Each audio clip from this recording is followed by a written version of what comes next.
She was only 16, and that old church was the only place that didn't ask her to explain. It was a Tuesday night, damp and quiet, the kind of night that wraps around your shoulders like a worn-out coat. The church wasn't even open for service, but the side door had been left unlocked, maybe by accident, or maybe by grace. She walked in slow, barefoot, clothes damp from the rain, in her arms a bundle wrapped in a faded baby blanket. He was 6 weeks old, still warm from her chest, still unaware of what goodbyes feel like.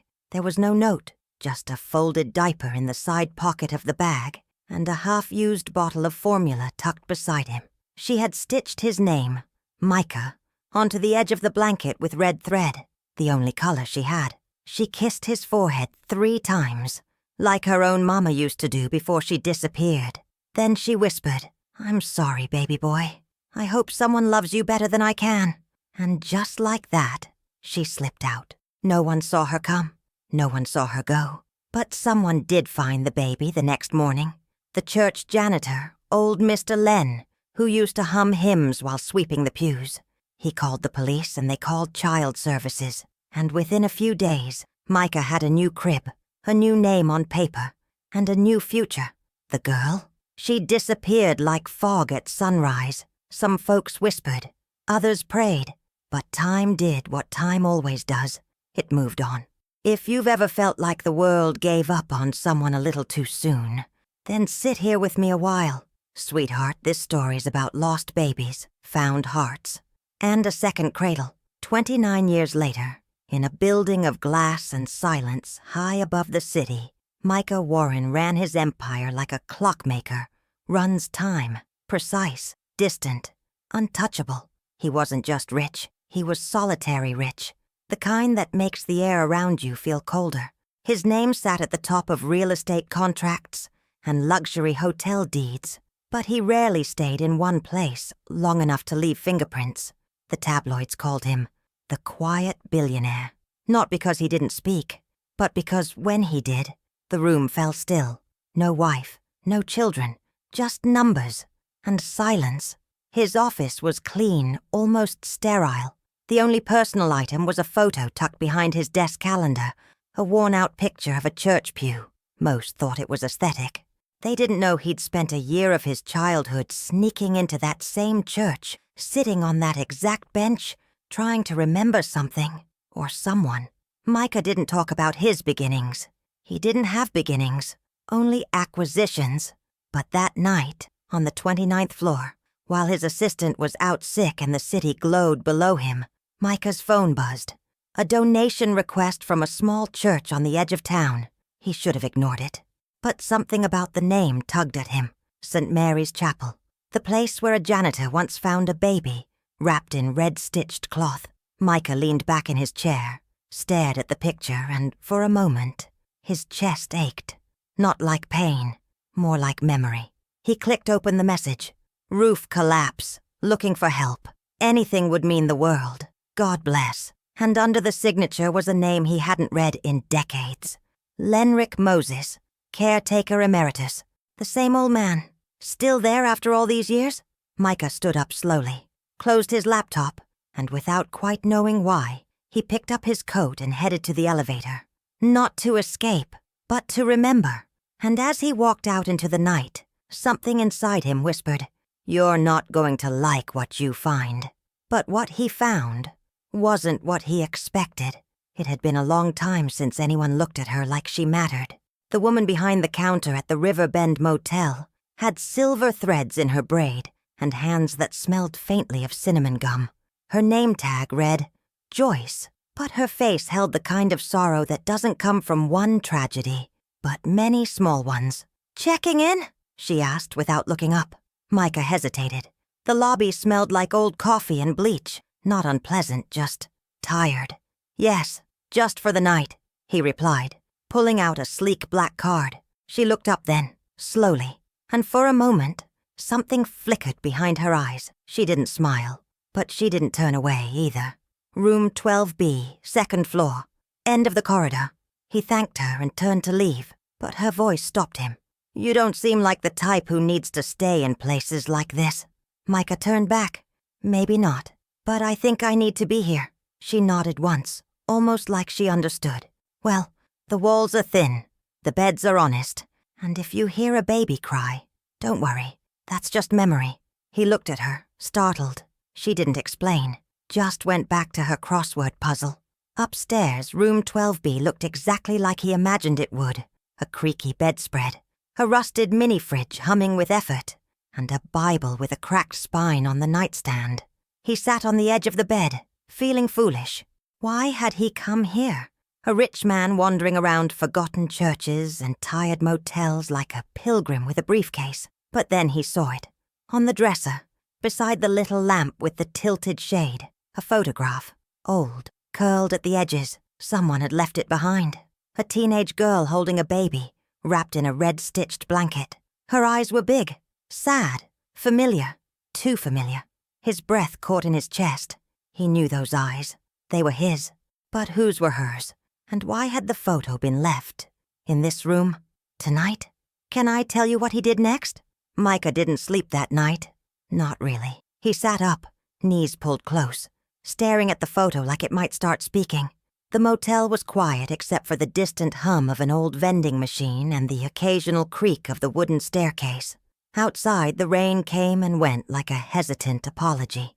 At dawn, he opened the nightstand drawer, not really thinking, just reaching, and found the motel Bible, worn from years of silent company. He flipped it open absent-mindedly, and there, scribbled on the inside cover in faded ink, was a name. Ray Ann. I leave him here with faith. If he ever finds this, tell him I did love him. I just wasn't ready to be enough. Below it, a date, March 3rd, 1996, the day he was left at the church. His heart thudded so hard he could hear it echo in his ribs. Rayanne. His mother? He whispered the name like a prayer, as if saying it would summon her spirit, or her shadow. Joyce was still at the front desk when he came downstairs. She didn't look surprised to see him at that hour.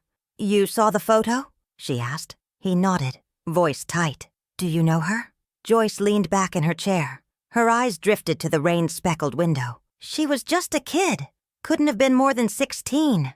Came in soaked through, holding that baby like the world was trying to take him from her. Didn't say much. Just paid in cash and asked for a room near the church.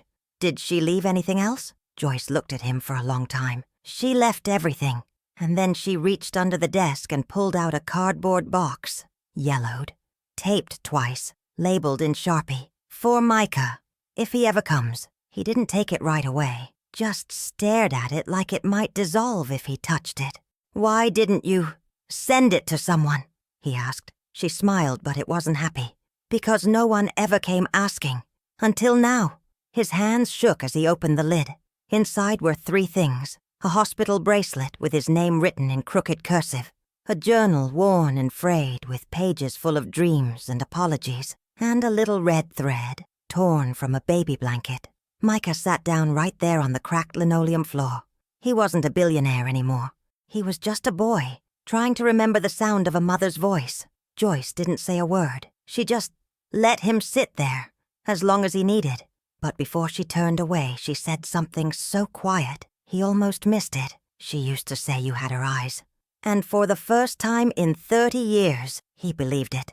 But that journal, that journal held a truth neither of them were ready for. The journal smelled like lavender and thyme. Micah sat alone in his hotel suite later that evening, the box from the motel beside him. He had opened the curtains, even though the city lights felt harsh against the tenderness in his chest. For a man who built towers and signed contracts that could shift skylines, his hands were trembling now, just to touch a paper written by someone who once held him. The handwriting was uneven, slanted, youthful. Some words were misspelled, some scratched out, but every page carried weight. "Dear Micah," it began, "or whatever name they give you. I wish I could be strong enough to raise you, but I barely know how to raise myself." Micah read in silence as her story spilled onto the pages like someone trying to speak, across decades of silence. Rayanne had been living in foster care since she was 11. She never knew her mother. Her father had left when she was still in diapers. By 15, she was bouncing between shelters and strangers' houses, surviving mostly on vending machine dinners and invisible bruises. "I didn't know love," she wrote. "Not until you cried that first time, and I didn't feel alone anymore." Micah closed his eyes. She had named him Micah before the government did. She had chosen it from the Bible, a prophet of justice, of quiet strength, of someone who told hard truths with kindness. "I chose it because I wanted you to be strong, but gentle." The pages were filled with guilt, yes, but also something more rare. Hope. She had written dreams, prayers. She had planned birthdays she'd never attend, first days of school she'd never witness. She had listed names of women she hoped would adopt him. Teachers, church ladies, anyone who looked like they had warm hands. Micah read until the pages blurred. At the very end, tucked in the back flap, was something different, a photograph. It showed Rayanne, a little older, maybe 20, maybe less, sitting on a bench outside the same church where she left him. She was looking down, hands folded in her lap, but her eyes were not empty. They were waiting. Behind the photo was a note, written in a different hand, older, neater. "She came every year on your birthday, sat there, never said a word, just sat." Pastor Helen Micah touched the edge of the photo like he might touch her hand through time. She hadn't walked away and forgotten him. She had waited. She had loved him, from the shadows, and suddenly, the silence of his life didn't feel so empty anymore. But just as he closed the journal, the phone rang. It was the motel. Joyce's voice was quiet, shaky. "There's someone here asking about Rayanne, and she's holding a child." Morning came like a soft knock on a door that hadn't been opened in years. Micah sat by the window of his suite, the motel box still open beside him. The journal lay across his lap, and his mother's handwriting had begun to feel like a voice. Not loud, not dramatic, but steady, like a hum you didn't know you missed until it stopped. He hadn't cried, not really, but something inside him had gone quiet.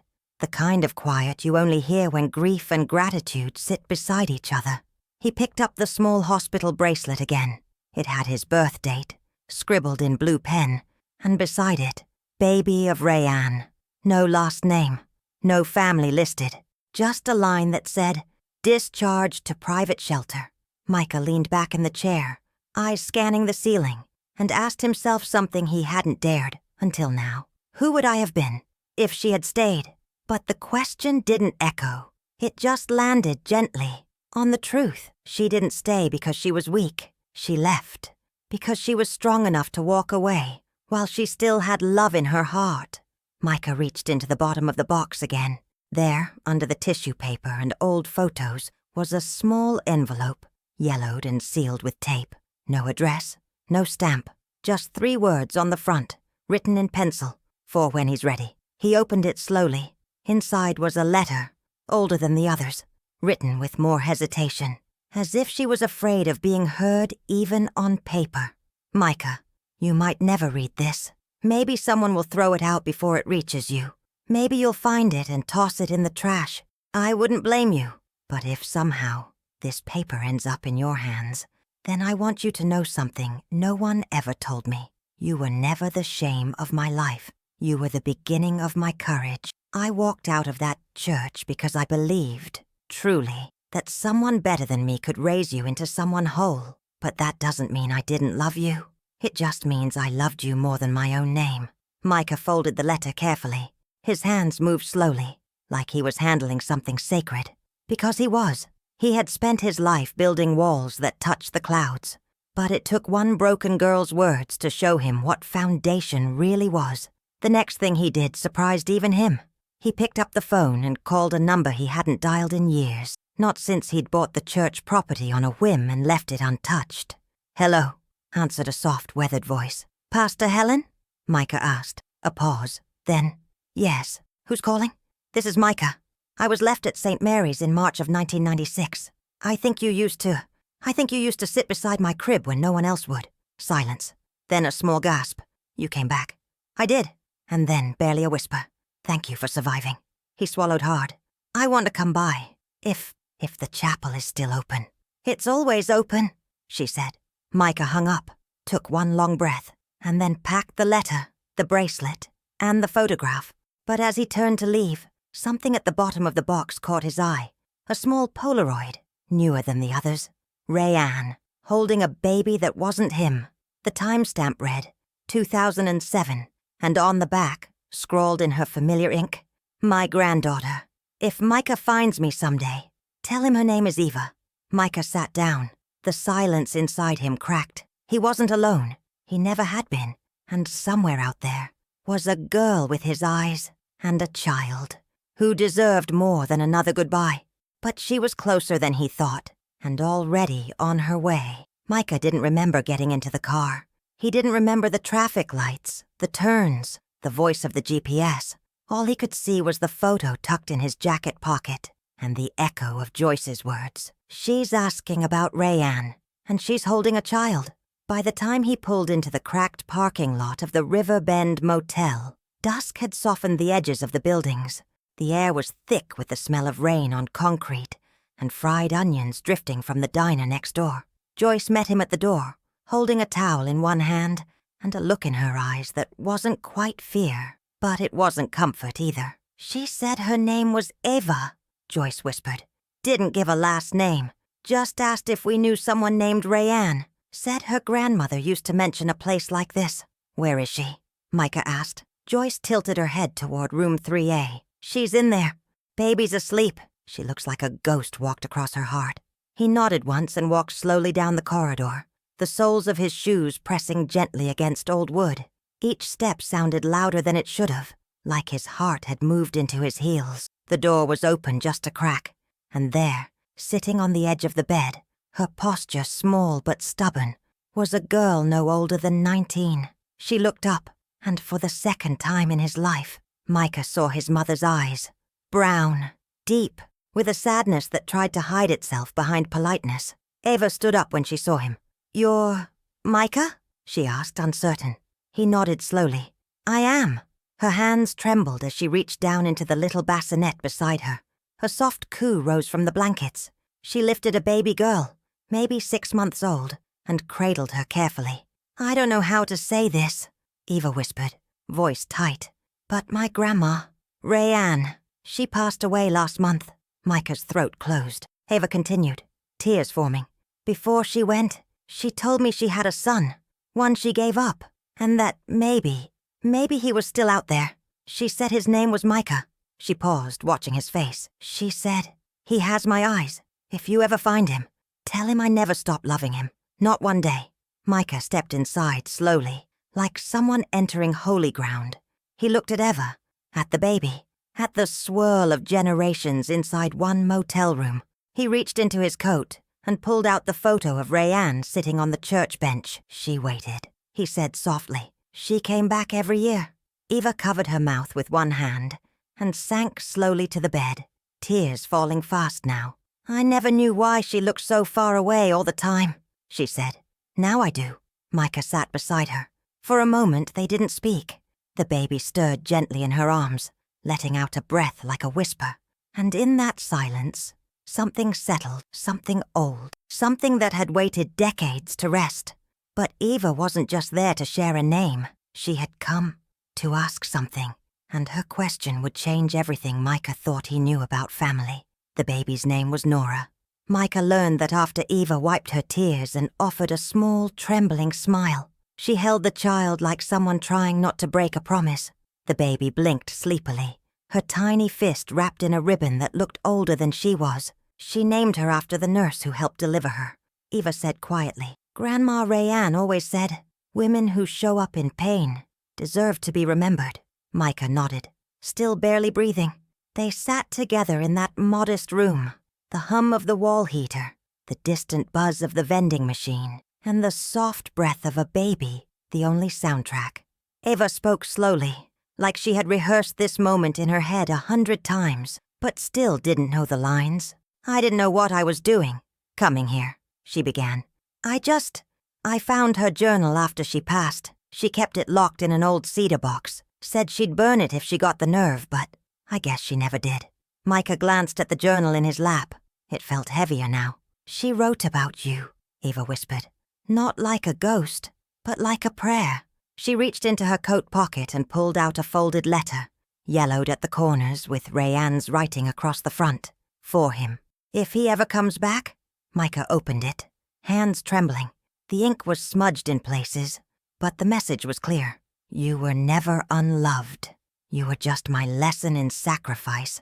I wish I could have held your hand through it all, but I had to let you go so you could have something I didn't. Safety. He closed the letter slowly, pressing it to his chest. I came here, Eva said, because I thought maybe you should know. And because... She hesitated. Micah looked at her gently. Because what? Eva took a shaky breath. Her hands tightened around baby Nora. Because I'm scared, she whispered. I don't have anyone left. Grandma's gone. Nora's father left the moment I told him. I've been working nights at a laundromat, trying to stay ahead. But some mornings, I wake up and think, I'm just like her. 16 and terrified. Micah didn't move. He let her speak. I'm not asking for money, she said fiercely now, the shame rising behind her ribs. I swear I'm not. I don't know what to do. I thought maybe... She looked down at the baby, then back at him. Maybe you could tell me what Rayanne would have wanted me to do. The room fell silent. Micah could feel something breaking open inside him. Not pain, but something older, like a seed splitting to become a tree. He looked at the baby, then at Eva, and he whispered, I think she'd want you to stay. Eva's eyes filled again, but this time, not with fear, with relief. But only if you want to, he added. She nodded once. Micah rose, crossed to the window and opened it slightly. The cool air swept in. Outside, the motel sign flickered like an old heartbeat. 3 generations had touched that place. 3 hearts. And now, 1 second chance. But just as Eva reached for her suitcase, there was a knock at the door. Slow, hesitant, familiar. And when Micah opened it, he saw a face he hadn't seen in over 20 years. The knock came like thunder, wrapped in velvet. 3 slow taps, then silence. Micah turned the handle carefully. He wasn't afraid, but he wasn't ready either. The door opened to reveal a man in his early 60s. Tall, lean, weathered. He wore a dark blue work jacket with grease stains at the sleeves, and in his hand was a folded newspaper. His face was half hidden under the brim of a ball cap, but when he looked up, Micah froze. The man had his jawline, his eyes, but they weren't warm. They were searching. Eva stood behind Micah, holding Nora tighter now. She didn't recognize the man, but something in the way he stood, so still, so unfinished, made her heart beat faster.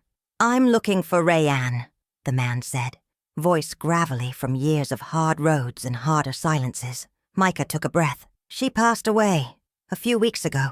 The man's eyes didn't flinch, but his shoulders did. I figured, he murmured.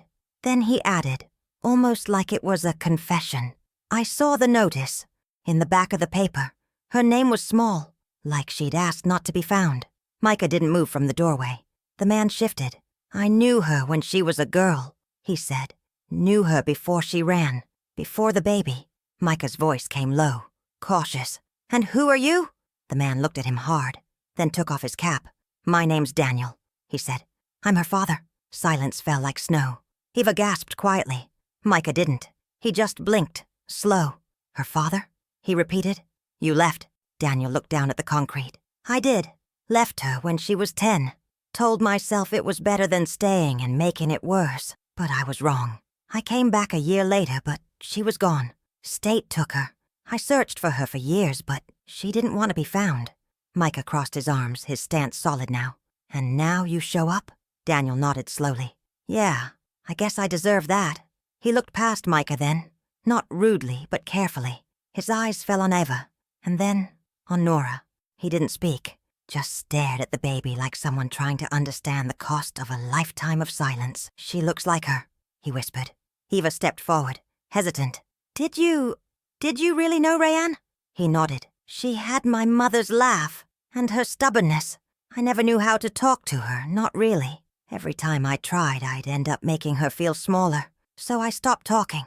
Micah looked at him, hard. Do you want something? He asked. Daniel hesitated. I want to say sorry, he said. Not just to Rayanne. To you. I know who you are, Micah. I figured it out after reading her obituary. And I knew if she was gone, you might come back. I just didn't think you'd look so much like her. Micah didn't respond. Daniel reached into his coat and pulled out a small wooden cross on a string. She made this when she was 9. Gave it to me the night before I left. I kept it all these years. Thought maybe you'd want it. He held it out, palm open. Micah didn't take it right away, but eventually he did. It was rough, uneven, carved with a child's hand. The name Ray was etched on the back, barely legible. Micah closed his hand around it. "Thank you," he said softly. Daniel stepped back. "I won't stay," he said. "Just wanted to leave that and say, I hope you do better than I did." He turned to go, but before he reached the stairwell, Eva called out, "Wait." He turned. "You don't have to disappear again," she said. "Not if you don't want to." The words hung there for a long moment. Then Daniel nodded just once, before disappearing into the quiet. Micah looked at Eva. "He's a stranger," he said. She nodded. "So are you," she replied gently. "And look at us now." But none of them knew there was still one more letter to be opened, and it had been sitting inside a church drawer for almost 30 years. The chapel hadn't changed. Micah stood at the threshold of St. Mary's, the old wooden door creaking just like it had when Rayanne first slipped through it, with nothing but a baby in her arms and a prayer in her chest. The smell of wax and cedar wrapped around him like a memory. Pastor Helen waited inside, hands folded, eyes warm with years of seeing things most people overlook. She hadn't aged so much as she had softened, like driftwood shaped by water. "Welcome home," she said simply. Micah stepped forward. Eva followed behind him, holding Nora close, the child now wide-eyed and silent, as if she too felt the holiness of the place. Helen led them to the front pew, the same pew Rayanne had sat on, year after year, never speaking, just watching. She came every March 3rd. Helen whispered, never asked for prayer, never stayed long, but she left something once, told me to keep it safe. She turned, walked to a small drawer beneath the altar table, and opened it gently. Inside was a sealed envelope. On the front, in Rayanne's small, neat handwriting, "To my baby, if this church ever sees him again." Micah reached out slowly. His fingers brushed the paper, not crisp, but soft with time. He broke the seal and opened it with the reverence of someone unfolding a final blessing. "Micah, if you're reading this, it means you came back, and that means something inside you, maybe just a whisper, was brave enough to look for love, even after being left. I don't have much wisdom. Just this, forgiveness doesn't mean forgetting. It just means making space for peace. And peace isn't loud. It's soft, like a cradle. I hope you built a life that holds you gently. And if you have love now, in any form, don't run from it. Let it stay. You were my first true love. And now, you're someone's safe place. With all the love I didn't know how to give, Rayanne." Micah's breath hitched. Eva reached for his hand. The church was quiet. Outside, the wind blew through the stained glass, casting ribbons of color across their faces. Red, gold, blue, like blessings. Micah turned to Nora, touched her tiny fingers, and whispered, "You're safe now. You come from pain, but you're going to live in peace." Pastor Helen placed a candle near the altar and lit it. "For all the mothers who tried," she said, "and for the children who came back. They stayed there a long time, not because they had nowhere else to be, but because some places hold more than history. They hold healing. But the story's not quite over yet, because Micah is about to do something no one expected." The office didn't look like a billionaire lived there anymore. Micah had returned to the city, but something in him had stayed behind.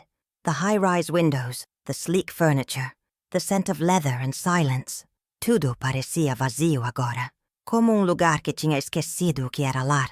But one thing had changed. Right by the window, where the skyline used to be his only view, sat a small white cradle, rocking gently, quietly. He had it delivered from a family-owned carpenter's shop on the outskirts of town. No designer labels, no logos, just real wood, honest hands, a second cradle for a second chance. Nora lay inside it now, asleep in her pink socks, thumb resting near her mouth. Eva sat on the couch nearby, holding a mug of warm tea, her eyes drifting between Micah and the child, like she still couldn't believe this life was real. "I keep thinking I'll wake up," she whispered. "You won't," Micah said. "But even if you did, we'd still be here." They had been staying in his guest suite for a few weeks now, not because they had nowhere to go, but because something had shifted between them, something soft and slow and not rushed by obligation. It wasn't romantic. Not yet. Maybe not ever. But it was safe, and for two people who had only ever known love that hurt, safety was more sacred than passion. Micah pulled a small box from the desk drawer. Inside was a folded document. He handed it to Eva. She opened it with trembling fingers. "Ria, the first line." Her eyes filled. "You want to—" She looked up, voice breaking. "Adopt me?" Micah smiled, just barely. "Not in the legal sense. You're grown. You don't need a father. But I do need a family. And I thought maybe we could make one. Our way." Eva covered her mouth, nodding, crying. Not like a child, but like a woman who had never been offered permanence. He placed a second paper in her hand. A trust fund. Not for her, but for Nora. "She'll never have to beg," he said. "Not for food, not for kindness, not for someone to stay." Eva looked at him. "I don't know what to say." "You already said it," Micah whispered. "You stayed." He looked down at the baby, now stirring gently in her cradle. And for the first time in his life, Micah Warren, billionaire, orphan, boy from a church pew, said something he never thought he'd say out loud. "I think I know what it feels like to be home." But just then the doorbell rang. Micah frowned. He wasn't expecting anyone. Eva picked up Nora as he went to answer it. Standing on the other side of the door was a woman in a nurse's uniform. She looked down at a paper in her hand. "I'm sorry to show up unannounced," she said softly. "But I was with Rayanne in her final days." Micah's breath caught. "I was asked to give you this. She wanted to make sure it reached you. In person." She handed him a sealed envelope. On the front, it said only one word: forgive. And what was inside would rewrite everything he thought he knew about why Rayanne had disappeared. Micah sat down slowly, letter in hand. The nurse stayed near the doorway, quiet, as if she understood that grief had its own rituals and that some silences should not be filled. Eva watched from the kitchen, Nora resting on her shoulder now. A soft hum escaped her lips, the kind of lullaby only a tired mother knows how to sing. Micah unfolded the letter. It was written in Rayanne's handwriting, but shakier now. The loops not as confident. The lines sometimes slanted. "Micah, if this letter found you, then I must already be gone. I always hoped I'd get to say these words with my eyes open, but God gives us different timings, and I've learned not to argue with him so much. I owe you more than an explanation. I owe you the truth. I didn't leave you because I didn't love you. I left because someone found out. I was 17, living in a group home. There were rules about where you could go, what you could keep, and one of those rules was that you couldn't be a mother. Not there. When they found out I was hiding you, they gave me two options: give you up quietly, or risk being reported and separated violently. So I wrapped you in the softest blanket I had, and I walked to the only place I thought might still believe in miracles, the church. I wanted to stay. God, I wanted to stay. But they followed me. The home director, the caseworker. They waited until I walked away, and then they took me back like I was property. I tried to run again, a year later. Got caught. Then again. Until finally, they let me go. Broken, but still breathing. By then, you were long gone. Micah paused. His chest was tight. His hands shook, but he kept reading. I found work. I wrote letters I never sent. I went back to St. Mary's every year, hoping maybe someone would see me and say, "He remembers you." No one ever did. Until the day I saw you in a magazine. Older, handsome, powerful. But I saw those eyes, and I knew you were mine, and you were okay. Micah blinked hard. He remembered that interview. It was for Forbes. He had been named one of the youngest luxury developers in the country. He had hated the photo they used, said it made him look too soft. But Rayanne had loved it, because it showed his eyes. Micah, if you have found love, protect it. If you have found a child, raise her without shame. And if you ever wonder whether you were wanted, you were. So deeply, so completely, that I gave up everything just so you could be free. I hope that now, finally, you are. "With all the pieces of my heart, Rayanne." The letter fell into his lap. Micah pressed both palms to his face and let the tears come, not for what he lost, but for what he finally understood. He looked up at the nurse. "Thank you," she smiled gently. "She never stopped loving you, even when she thought she'd never see you again." As she turned to leave, she added softly, "She had your picture beside her bed every night, right until the last breath." Micah stood there, rooted, then turned to Eva and the baby. He walked over slowly, reached out, held Nora close, and whispered into her hair, "You're going to grow up knowing everything I didn't, and even more." And then, with a steadiness he hadn't known he possessed, he asked, "Would you both stay? Not just visit, not just pass through, stay, as family." Eva looked at him and nodded, but just as they began to plan their new life, an old letter arrived at the office, postmarked from 28 years ago, and the name on the return address was Rayanne. It arrived in an envelope the color of old lace. Micah found it on his office desk, slipped between corporate reports and contracts, as if the past had decided it was time to interrupt the present.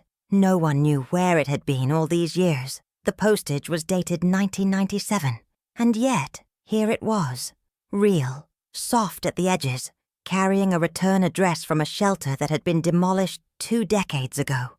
Ava watched from across the room as he turned the envelope over in his hands. She didn't speak. She knew now when to give him space and when to stay close enough that he didn't feel alone. He opened it slowly, like peeling away the bandage from a wound that never quite closed. Inside was a folded paper, yellowed, thin, and a photograph. Rayanne, no older than 17, sat on a metal-framed bed with a suitcase at her feet. Her eyes were wide, not afraid, but waiting, like she knew this letter might be her only way back. He turned the photo over. In her neatest handwriting she had written, "If he ever wonders who wanted him, tell him I did. I always did." Micah sat down. He unfolded the letter. "To the family who takes him in, or to the man he becomes. Please forgive me. I don't know where this letter will land. Maybe in a drawer, maybe in the trash, but I have to believe it might find him. One day, somehow. His name is Micah. He has a small birthmark behind his left ear, and a way of crying that sounds like a hymn. He was the only good thing I ever made with my own hands. I stitched his blanket with red thread because it was the only color I had. I thought maybe, if I couldn't stay, he might recognize that thread if he ever saw it again. I'm not running because I don't care. I'm running because I do. If you're reading this, tell him. I didn't vanish. I waited, I hoped, and I loved him. The whole time." Micah folded the letter slowly. He didn't cry this time, because this wasn't grief. It was knowing that somewhere, in every version of her, Rayanne had kept trying to reach him, with every visit to the church, with every journal entry, with every whispered prayer no one else ever heard. He looked up at Eva. "She tried everything," he said. "Everything she could." Eva nodded. "And somehow, it worked." He smiled. Not big, just enough. But then his phone buzzed. A message from a lawyer he hadn't spoken to in years. Subject, final property transfer. River Bend Motel. The message read, "Ownership request confirmed. As per your instructions, the motel deed has been transferred to your name. But we discovered something in the office safe that may belong to you. It's addressed to Micah Warren, in Rayanne's handwriting." And in that moment, Micah realized she had been leaving breadcrumbs all along, not just to be remembered, but to bring him home. He drove out at sunrise, the city behind him, the motel ahead. The river bend looked the same, chipped paint, the old neon sign flickering like it couldn't make up its mind, and the familiar hum of a world that doesn't rush anyone. Joyce had already left. She'd retired quietly a week ago, leaving behind nothing but a note and a tin of her famous cinnamon gum. Micah entered the main office. The lawyer was waiting, holding a small metal box, rusted at the hinges, about the size of a shoebox but heavier. "She asked the previous owner to keep it locked," he said. "Told them it was for her boy, if he ever finds me." Micah nodded, hands trembling as he took it. The key was taped to the bottom. He turned it slowly. Inside were 4 items, a baby sock, pink. Not his. It must have been Eva's, tucked away for some day that never came. a receipt for a motel room. Room 12B, March 3rd, 1996. Paid in cash. Her signature at the bottom. A cassette tape, labeled in black marker, "For my baby, if words ever find you." And 4, a tiny heart-shaped locket. Micah opened it. Inside was a picture of Rayanne on one side, and on the other, a newborn, eyes wide, mouth open in a sleepy yawn. Micah pressed the cassette to his chest, heart thudding. He found an old radio from the storage closet, dusty, heavy, the kind with a tape deck that clicked like a heartbeat when you pressed play. He placed the cassette inside and listened.